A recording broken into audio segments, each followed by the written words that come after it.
అధ్యాయం 6. లాభం 4. ఒక నెట్వర్క్ వలన లాభం ఏమిటి? 1974లో హవాయిలో ఉన్న జెరాక్స్ కార్పొరేషన్లో పనిచేస్తున్నప్పుడు జెరాక్స్ టెలికాపియర్ అనే వాళ్ళ ఉత్పాదనను అమ్మడానికి నేను కష్టపడుతూ ఉండేవాడిని. టెలికాపియర్ అమ్మడంలో వచ్చిన చిక్కు ఏమిటంటే అదో కొత్త ప్రొడక్ట్. అది కేవలం ఓ కొత్త వస్తువు మాత్రమే కాదు. దాని గురించి సాధారణంగా అందరూ అడిగే ప్రశ్న ఏమిటంటే ఇది ఇంకా ఎవరి దగ్గర ఉంది అని. మరో మాటలో చెప్పాలంటే ఇంకొందరి దగ్గర టెలికాపియర్ లేకపోతే ఒక టెలికాపియర్కు విలువ లేదని. అంటే కొన్ని ఇతర టెలికాపియర్ల నెట్వర్క్ ఉండాలన్నమాట. ఇవాళ చాలామంది టెలికాపియర్ గురించి విని ఉండరు, కానీ ఎక్కువ మంది ఫ్యాక్స్ మిషన్ గురించి విని ఉంటారు. కొత్త ఫ్యాక్స్ మిషన్ల వాడకం పెరిగిన తర్వాత టెలికాపియర్ విలువ పెరిగింది. దాంతో అమ్మకాలు చేయడం తేలికైంది. ఈ కొత్త మిషన్లు ఏమిటో, అవి వ్యాపారంలో ఏ విధంగా ఉపయోగపడతాయో వివరించి చెప్పడానికి బోలెడంత సమయం తీసుకుని అలా వాటిని అమ్మడానికి 4 సంవత్సరాల పాటు చాలా కష్టపడ్డాను. ఇవాళైతే ప్రతి వ్యాపార సంస్థ దగ్గర అనేక ఇళ్లల్లోనూ ఒక్కోటి ఉంటుంది. ఇప్పుడు టెలికాపియర్ వల్ల కలిగే ప్రయోజనాల గురించి గంటల తరబడి చెప్పాల్సిన పరిస్థితి లేదు. జనం వాళ్ళకు కావాల్సిన మోడల్ని ఎంపిక చేసుకుంటున్నారు. మిషన్ని ఎలా వాడాలని వివరించి చెప్పడమే తప్ప దాని గురించి ఇంకే వివరణ ఇవ్వాల్సిన అవసరం లేదు. ఇక్కడ చర్చనీయాంశం ఏమిటంటే దానికి నెట్వర్క్ ఏర్పడిన తర్వాత టెలికాపియర్ కానీ లేదా ఫ్యాక్స్ మిషన్ కానీ వాటి విలువ పెరిగింది. అందువల్ల ఈ అధ్యాయంలో నెట్వర్క్ ఉన్న శక్తి లేదా దానికి ఉన్న విలువ ఏమిటో మనం చర్చిస్తున్నాం. మెట్కాఫ్ సూత్రం. Side heading. ఈథర్నెట్ని సృష్టించిన వారిలో ఒకరిగా రాబర్ట్ మెట్కాఫ్కు పేరుంది. ఆయన ఈ మధ్య 3కామ్ కార్ప్ అనే టెక్నాలజీ కంపెనీని స్థాపించారు. మెట్కాఫ్ లాకి నిర్వచనం చెప్పింది ఆయనే. అదేమిటంటే ఒక నెట్వర్క్ ఆర్థిక విలువ వాడకందారుల సంఖ్య స్క్వేర్. అంటే మెట్కాఫ్ లా గురించి సులభమైన మాటల్లో చెప్పాలంటే ఇప్పుడు ఒక చోట ఒక టెలిఫోన్ ఉందనుకోండి. ఆ ఒక టెలిఫోన్కు ఆర్థికపరమైన విలువ ఉండదు, కానీ 2 టెలిఫోన్లు ఉంటే మెట్కాఫ్స్ లా ప్రకారం ఫోన్ నెట్వర్క్ తాలూకు ఆర్థికపరమైన విలువ రెండింతలు అయ్యింది. నెట్వర్క్ తాలూకు ఆర్థికపు విలువ 0 నుంచి 2కు అంటే రెండింతల్లో లేదా 4కు పెరుగుతుంది.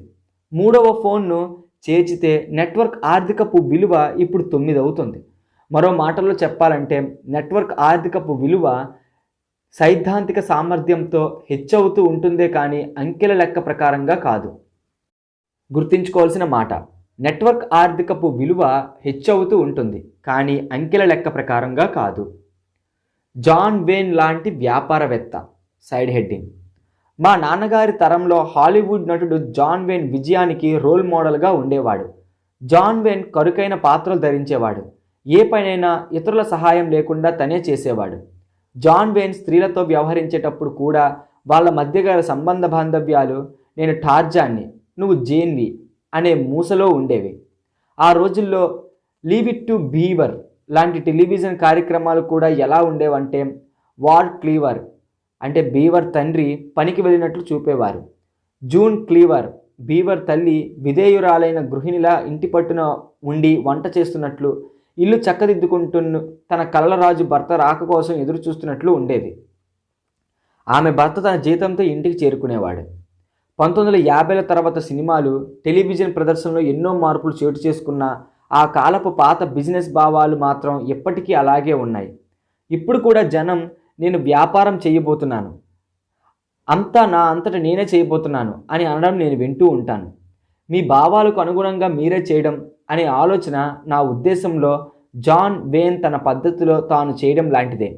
ఇంతకు ముందే నేను రాశాను. చాలామంది తమంతా తాము సొంతంగా వ్యాపారంలోకి వెళ్తున్నారంటే ఈ క్వాడ్రంట్లోంచి బి క్వాడ్రంట్లోకి కాకుండా ఎస్ క్వాడ్రంట్లోకి వెళ్తున్నారని. ఇవాళ ఎస్ క్వాడ్రంట్ కరుకైన వ్యక్తుల నివాస స్థానం అంటే బిజినెస్ క్వాడ్రంట్ రీత్యా జాన్ వేన్లదే. నెట్వర్క్ ఓ ప్రత్యేక విక్రయ హక్కు. ఫ్రాంచైజ్. Side heading. 1950లో కొత్త తరహా బిజినెస్ మోడల్ ఒకటి రూపొందసాగింది. ఆ మోడల్ను ప్రత్యేక విక్రయ హక్కు ఫ్రాంచైజ్ అని వ్యవహరించసాగారు. ఆ ప్రత్యేక విక్రయ హక్కులో ప్రఖ్యాతి చెందిన కొన్ని పేర్లు మెక్డొనాల్డ్స్, వెండీస్ మొదలైనవి. ఇవాళ ప్రత్యేక విక్రయ హక్కులను అందరూ ఆమోదిస్తున్నారు. మళ్ళీ 50లోకి వెళ్తే జాన్ వేన్ తరహాకు చెందిన చాలామంది పాతకాలపు వ్యాపారులు ఈ ప్రత్యేక విక్రయ హక్కును విమర్శించారు. కొందరైతే ఇది చట్ట వ్యతిరేకమని కూడా అన్నారు. కానీ నేను ప్రపంచ పర్యటనలో వెళ్తున్నప్పుడు మెక్డొనాల్డ్ లాంటి ప్రఖ్యాత ఫ్రాంచైజీలు బీజింగ్, దక్షిణాఫ్రికాలోనే కాదు మారుమూల ప్రాంతాల్లో కూడా కనిపిస్తున్నాయి. ఇవాళ ప్రపంచమే ఈ ఫ్రాంచైజీలను ఆమోదించి ఆదరిస్తుంది. క్లుప్తంగా చెప్పాలంటే ఫ్రాంచైజ్ అనేది బిజినెస్ నెట్వర్క్లో ఒక అంశం. నెట్వర్క్ అనేది అధిక సంఖ్యాకులైన వ్యాపార అధినేతలకు ఒక్కటిగా కలిసి పనిచేసేది.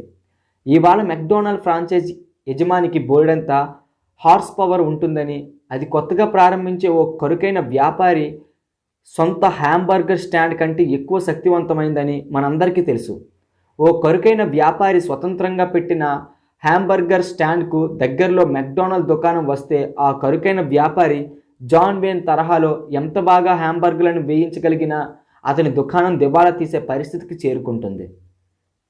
కొత్త వ్యాపారాలకు ఆరంభ కాలంలో ఉన్నట్లు ఓ కొత్త ఫ్రాంచైజ్ అంత విలువైనది కాదు, దానికి ఇతరత్రా ఎక్కువ సంఖ్యలో ఫ్రాంచైజీలు లేకపోతే.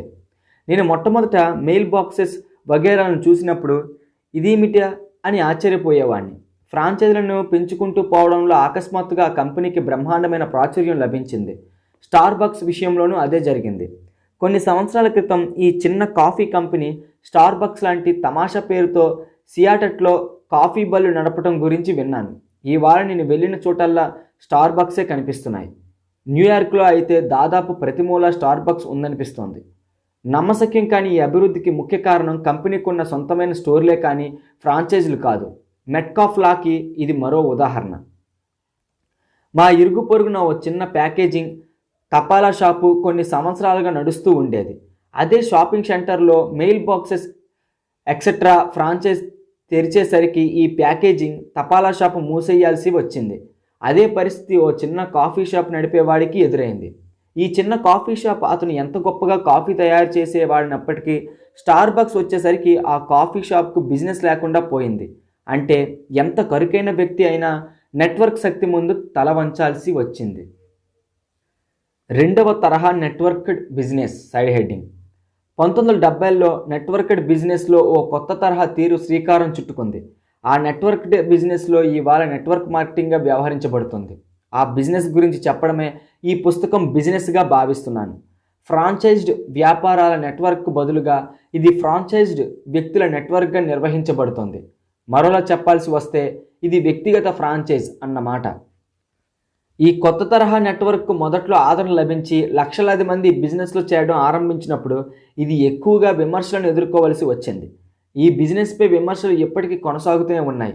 ఎన్ని విమర్శలను ఎదుర్కొంటున్నప్పటికీ ఫ్రాంచైజీలు లేదా సంప్రదాయ సిద్ధమైన పెద్ద వ్యాపారాల కంటే ఎక్కువ వేగంతో నెట్వర్క్ మార్కెటింగ్ పరిశ్రమ అభివృద్ధి చెందుతూ వస్తుంది.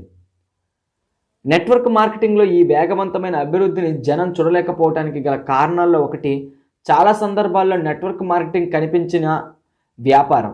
మెక్డొనాల్డ్స్ లేదా స్టార్బక్స్లు తమ ఉనికిని గట్టిగా చాటి చెబుతూ ఉంటే చాలా నెట్వర్క్ మార్కెటింగ్ ఫ్రాంచైజీలు తెలివిగా ఇళ్లల్లోనూ లేదా చిన్న చిన్న ఆఫీసుల్లోనూ నడుస్తుంటాయి. అన్నిటికంటే విశేషం, చాలా ఫ్రాంచైజీల కంటే కూడా ఎన్నో విజయవంతమైన నెట్వర్క్ మార్కెటింగ్ ఫ్రాంచైజీలు ఎంతో ఎక్కువ డబ్బును ఆర్జిస్తున్నాయి. పెద్ద బిజినెస్ నెట్వర్క్ మార్కెటింగ్ బిజినెస్లోనే ఉంది సైడ్ హెడ్డింగ్. ఈ పుస్తకం ప్రారంభంలోనే నెట్వర్క్ మార్కెటింగ్ డిస్ట్రిబ్యూషన్ విధానం ద్వారా బట్వాడా అవుతున్న కొన్ని ఉత్పాదనలు లేదా సర్వీసుల జాబితా ఇచ్చాను. ఆ జాబితాలో లీగల్ సర్వీసులు, ట్యాక్స్ సర్వీసులు, టెలిఫోన్ సర్వీసులు, కాస్మెటిక్స్, విటమిన్లు, వస్త్రాలు, ఇంకా రియల్ ఎస్టేట్ వంటివి ఉన్నాయి. ఇంకా ఆశ్చర్యకరమైన విషయం ఏమిటంటే పరిశీలించి చూస్తే పెద్ద పెద్ద కార్పొరేషన్లు, Citibank, AOL and Time Warner, Berkshire Hathaway లాంటివి నెట్వర్క్ మార్కెటింగ్ బిజినెస్లను నిర్వహిస్తున్నాయి. నేను మనసు పెట్టి ఆలోచించిన తర్వాత నాకు అర్థమైనది ఏమిటంటే నెట్వర్క్ మార్కెటింగ్ను విమర్శిస్తున్న వారంతా ఆ బిజినెస్లో లేనివారే. నిశితంగా చూస్తే నిజానికి అది ఎలాంటి వ్యాపారం అంటే చూడ్డానికి అది బాహ్య ప్రపంచానికి స్పష్టంగా కనిపించదు. అందుకే ఆ పరిశ్రమ అభివృద్ధిని నేను గమనించలేకపోయాను. పాత తరహా వ్యాపారస్తులు లేదా జాన్ వేన్ లాంటి వ్యాపారవేత్తలు దాని గురించి చేసిన ఫిర్యాదును మాత్రమే వినగలిగాను. ఆ పరిశ్రమ అభివృద్ధి కొనసాగుతూ ఉండటానికి కారణం మెట్కాఫ్ లాలో ఉన్న శక్తే. మెట్కాఫ్ లాకున్న శక్తిని ఉపయోగించుకోండి సైడ్ హెడ్డింగ్. నెట్వర్క్ మార్కెటింగ్లో అందం ఏమిటంటే అది మీలాంటి నాలాంటి సగటు వ్యక్తులకు లభ్యమవుతుంది. అదే మెట్కాఫ్ లాలోని శక్తి. అయితే మీరు ఆ లాకు విధేయులై ఉండాలి.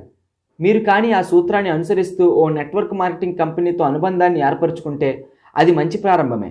అయితే అంత మాత్రం చేత ఆ శక్తి మీ ఆధీనంలో ఉన్నట్టు కాదు. అది మీరొక టెలిఫోన్ను కొనుక్కున్నట్లు. కానీ ఆ టెలిఫోన్తో మీరొక్కరు మాత్రమే ఉన్నారు. గుర్తుంచుకోవలసిన మాట. మీరు చెయ్యవలసింది ఏమిటంటే మీరు దానికో ప్రతిరూపాన్ని లేదా మీలాంటి మరొక నకలను కల్పించాలి.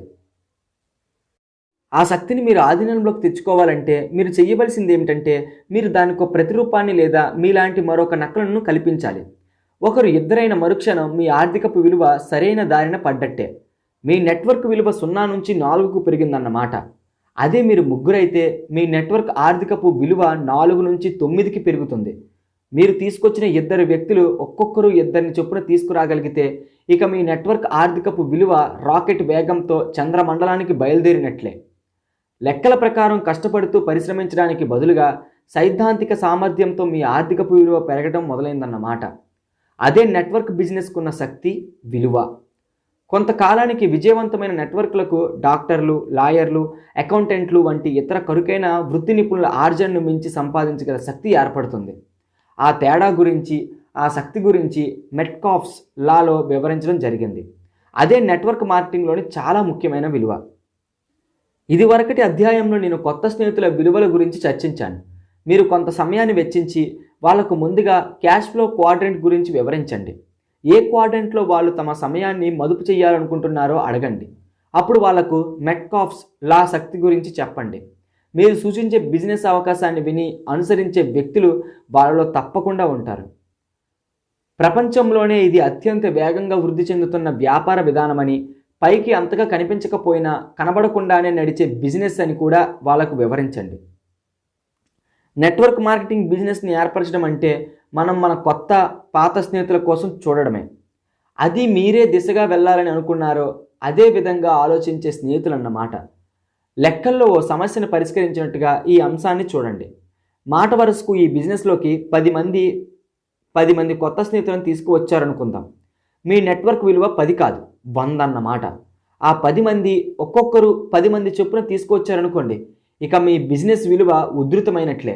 ఈ పుస్తకం ఆరంభంలో చెప్పినట్లు 1970ల ఆరంభంలో ఈ వ్యాపార అవకాశ సమావేశానికి నేను వెళ్ళినప్పుడు నా మనసు తలుపులు మూసుకుపోయాయి.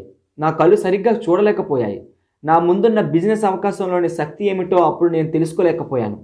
ఇవాళ నేను ఆ కాంతిని చూశాను. ఒకవేళ గతాన్ని మళ్ళీ తీసుకురాగలిగే అవకాశం నాకుంటే పాత తరహా వ్యాపార ధోరణిలో కాకుండా నేను నెట్వర్క్ మార్కెటింగ్ బిజినెస్ ప్రారంభించి దాన్ని అభివృద్ధి చేస్తూ ఉండేవాడిని. తక్కువ ఖర్చుతో ఆరంభించడానికి శ్రేష్టమైన ఆలోచన. Side heading. నెట్వర్క్ మార్కెటింగ్ బిజినెస్ను చేయకుండా పాత తరహా వ్యాపార పద్ధతులు అనుసరిస్తూ లక్షల కొలది డాలర్లు నేను ఖర్చు పెట్టాను. కొన్ని సందర్భాల్లో లక్షల డాలర్లు నష్టపోయాను. పాత పద్ధతిలో ఆరంభం దగ్గర నుంచి అంచెలంచెలుగా నేను చేసిన ఆ వ్యాపార పయనం గురించి తలుచుకుని ఇప్పుడు నేను బాధపడడం లేదు. కానీ నెట్వర్క్ మార్కెటింగ్ బిజినెస్ చాలామందికి ప్రయోజనదాయకం అని నిజాయితీతో ఇప్పుడు చెప్పగలుగుతున్నాను. ముఖ్యంగా పాత పద్ధతిలో వ్యాపారం చేయడానికి కానీ లేదా ఒక ప్రఖ్యాతి చెందిన ఫ్రాంచైజ్ కొనడానికి కానీ $1,00,000 మీ వద్ద లేకపోయినా మీ వంటి వారికి ఇది అనుకూలమైన వ్యాపారం. క్లుప్తంగా చెప్పాలంటే నెట్వర్క్ మార్కెటింగ్ బిజినెస్లో మీ ప్రవేశానికి తక్కువ ఖర్చు అవుతుంది. గొప్ప ట్రైనింగ్ కార్యక్రమాలు ఉంటాయి. మరి ఇది మంచి ఆలోచన కాక ఇంకేమిటి? ఆ ఆలోచనను అమల్లో పెట్టే సమయం వచ్చింది. నెట్వర్క్ మార్కెటింగ్ బిజినెస్ ఇప్పుడు ప్రపంచవ్యాప్తంగా విజృంభిస్తోంది. మీరు చేయవలసిందల్లా మీ మనసు తలుపులు తెరవండి. అది మీకు కనిపిస్తుంది. మీ కళ్ళతో దాన్ని చూడలేరు. ఎందుకంటే చూడ్డానికి అది చాలా చిన్నది. మా వ్యాపారంలో ప్రవేశించడని ఆహ్వానించే స్వర్ణ ద్వారాలు, హరితసాగర కన్యలు అక్కడ కనిపించే అవకాశం లేదు. నెట్వర్క్ మార్కెటింగ్ బిజినెస్ ప్రపంచమంతటా విజయ దుందుబిని మ్రోగిస్తోంది. కానీ చాలా కొద్ది మంది మాత్రమే దాన్ని చూడగలుగుతున్నారన్నమాట. నెట్వర్కింగ్ భవిష్యత్తు. Side heading. ఈ వ్యాపారం ఇప్పటికే విస్తృతంగా అభివృద్ధిని సాధించిన నెట్వర్క్ మార్కెటింగ్ బిజినెస్లో అడుగుపెట్టడానికి ఇదే సరైన సమయం. ఎందువల్ల అలా అంటున్నాను? ఎందుకంటే పారిశ్రామిక యుగానికి కాలం చెల్లిందని, మనం లాంఛనప్రాయంగా సమాచార యుగంలోకి ప్రవేశిస్తున్నామని గ్రహించి ప్రపంచం మేల్కొంది. జనరల్ ఎలక్ట్రిక్, ఫోర్డ్ మోటార్ వంటి పెద్ద వ్యాపారాలు పారిశ్రామిక యుగానికి చెందినవి. మెక్డొనాల్డ్ లాంటి ఫ్రాంచైజీలు పారిశ్రామిక యుగానికి, సమాచార యుగానికి మధ్య గల కాలంలో ఏర్పడిన సంధియుగపు వ్యాపారాలు. నెట్వర్క్ మార్కెటింగ్ వ్యాపారాలు నిజంగా సమాచార యుగపు ఫ్రాంచైజీలని చెప్పాలి. ఎందువల్ల అంటే చాలా నెట్వర్క్ మార్కెటింగ్ వ్యాపారాలు భూమి, ఫ్యాక్టరీలు, ఉద్యోగుల ప్రమేయం లేకుండా కేవలం సమాచారంపైనే ఆధారపడి నడుస్తుంటాయి. నేను కుర్రవాడిగా ఉన్నప్పుడు నా తల్లిదండ్రులు ఎప్పుడు చెబుతుండేవారు, నువ్వు స్కూల్కి వెళ్ళి బాగా చదివి మంచి గ్రేడ్ సంపాదించుకో, అప్పుడే నీకు సురక్షితమైనది, ఎక్కువ జీతం, ఇతర ప్రయోజనాలు ఉండే ఉద్యోగం దొరుకుతుంది అని. పారిశ్రామిక యుగపు ఆలోచన తీరుకు ఇదో గొప్ప ఉదాహరణ. ఉద్యోగ భద్రత, కంపెనీ పెన్షను, మెడికల్ కేర్, ప్రభుత్వ సాంఘిక భద్రత, వైద్య సదుపాయాలు లాంటి వాటిని మా తల్లిదండ్రులు నిజంగా నమ్ముతూ ఉండేవారు. ఆ పాత భావాలన్నీ పారిశ్రామిక యుగం నుంచి వచ్చినవి. ఇవాళ మనలో చాలామందికి ఉద్యోగ భద్రత అంటే అదొక జోకు. ఒక కంపెనీలోనే జీవితకాల ఉద్యోగం చాలామంది విషయంలో నిజం కాదు. ఆ తర్వాత రిస్కీ స్టాకులు, మ్యూచువల్ ఫండ్స్ కలిగిన 400K లాంటి రిటైర్మెంట్ పథకాలు, పదవీ విరమణ భద్రత లాంటి ఆలోచనలు కూడా జోకైపోయాయి. ఇవాళ జనానికి కావాల్సినవి కొత్త భావాలు, విధానాలు, వాటి ద్వారా పొందగలిగే ఆర్థిక భద్రత. దీన్నే తల్లిదండ్రులు కోరుకునేవారు. దానికి నెట్వర్క్ మార్కెటింగ్ సమాధానం. సెప్టెంబర్ 11 జరిగిన ఉగ్రవాద దాడికి ముందు, ఆ తర్వాత ఏర్పడిన పరిణామాలు, స్టాక్ మార్కెట్ కూలిపోవడం వంటివి జరగక భద్రత లేని ఈ ప్రపంచంలో మనకు కనిపించే కొత్త సమాధానం ఈ నెట్వర్క్ మార్కెటింగేనని చాలామంది గ్రహించగలిగారు. ప్రపంచవ్యాప్తంగా లక్షలాది మందికి తమ జీవితాలను నియంత్రించుకునే అవకాశం, వాళ్ళకు ఒక ఆర్థికపరమైన భవిష్యత్తును ఈ నెట్వర్క్ మార్కెటింగే కల్పిస్తోంది. పాతకాలం వాళ్ళు ఈ అభివృద్ధిని చూడలేకపోతున్నా ఈ నెట్వర్క్ మార్కెటింగ్ పరిశ్రమ అందువల్లే రోజురోజుకు విస్తృతంగా పెరుగుతూ వస్తుంది. సారాంశం, సైడ్ హెడ్డింగ్. చాలా సంవత్సరాల క్రితం నేను కుర్ర సేల్స్మ్యాన్గా తొలి టెలికాపియర్లను, అంటే ఇప్పుడు ఫ్యాక్స్ మిషన్స్ అంటున్న వాటిని అమ్మే రోజుల్లో వాటిని అమ్మడానికి చాలా ఇబ్బందులు పడేవాడిని. ఎందుకంటే కొద్ది మందికి కలిపి ఒకే ఒక టెలికాపియర్ ఉండేది. ఆ తర్వాత సంఖ్య పెరగడంతో అమ్మడం క్రమక్రమంగా తేలికవుతూ వచ్చింది. ఫ్యాక్స్ మిషన్ల సంఖ్య పెరగడంతో అమ్మడం క్రమక్రమంగా తేలికవుతూ వచ్చింది. ఫ్యాక్స్ మిషన్ల వాడకం పెరిగి సంఖ్య ఎక్కువ అవుతున్న కొద్దీ మిషన్ విలువ పెరగసాగింది. ఇదే మెట్కాఫ్ సూత్రంలోని శక్తి. ఇవాళ నెట్వర్క్ మార్కెటింగ్లో ఆలోచనను అమ్మడంలో కూడా అలాంటి సంఘర్షణలనే ఎదుర్కొనవలసి వస్తుంది. కొన్ని సంవత్సరాల క్రితం నెట్వర్క్ మార్కెటింగ్ అంటే ఎగతాళిగా నవ్వేవారు చాలామంది తక్కువ చేసి మాట్లాడుతూ పరిశ్రమకు చెడ్డ పేరు తీసుకొచ్చారు. నేను అలా చేశాను. ఇవాళ ప్రపంచంలో వచ్చిన మార్పులతో నెట్వర్క్ మార్కెటింగ్ పరిశ్రమ భవిష్యత్తు క్రమక్రమంగా కాంతివంతమవుతుంది. ఇంతకు ముందే చెప్పినట్లుగా చాలా ప్రధానమైన కార్పొరేషన్లు నేడు నెట్వర్క్ మార్కెటింగ్ విభాగాన్ని కలిగి ఉన్నాయి.